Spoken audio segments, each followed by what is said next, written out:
You know how people put gameplay footage on in the background while they narrate something? Well, sorry, I'm doing that with biking footage. I wanted to talk a little bit about power testing and its importance in the computer hardware world. While I'm doing that, this is one of my better runs of Brew-Thru at Bryce Bike Park. I last rode here in around August. Haven't gotten around to uploading it. It's a short run, so it'll be a short lecture. Basically, I want to draw more attention to power consumption tests. It's one of those things where people will often jump past all the tests except for gaming, and it's because they're interested in gaming. But the thing is, if you kind of take a bigger picture look at things, you can better understand and appreciate why something performs the way it does.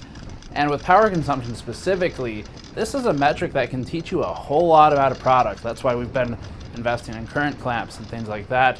And with power, you can gain a few items of information. One of them is the heat output. There's a direct correlation between how much heat a product will generate and how much power it consumes.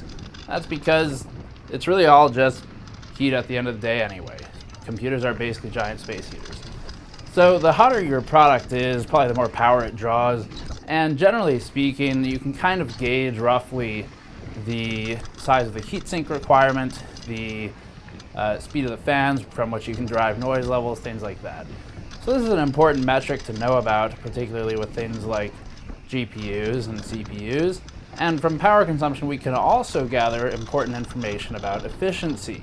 So this is important because it gives us an idea as to scalability of a product. Because oftentimes, pretty much always, these architectures, they live for really a long time now. Intel and AMD are stretching their architectures out for longer and longer. NVIDIA and AMD, of course, will soon be forced to do that more so on the GPU side as they continue to shrink down towards CPU levels in terms of process.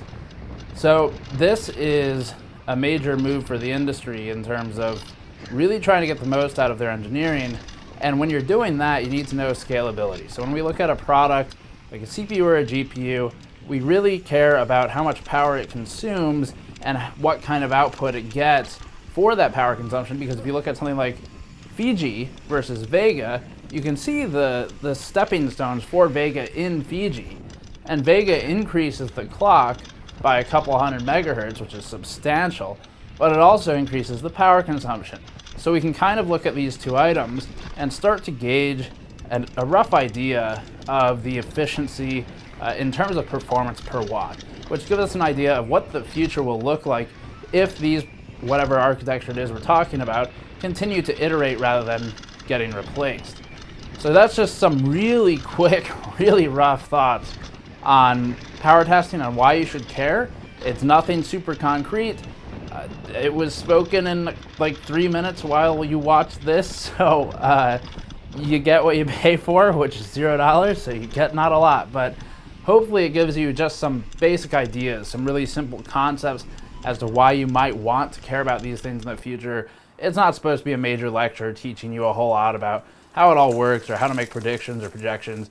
Nothing super insightful, just some basics to say, hey, this is a chart that matters, and when power consumption comes up, consider looking at it and thinking about it a little longer as opposed to just jumping straight to gaming charts. So as always, thank you for watching. You can check us out on the Gamers Nexus YouTube channel or just subscribe here, GNSteve. I'm going to be uploading more biking stuff and doing some fusion biking plus technology, things like this.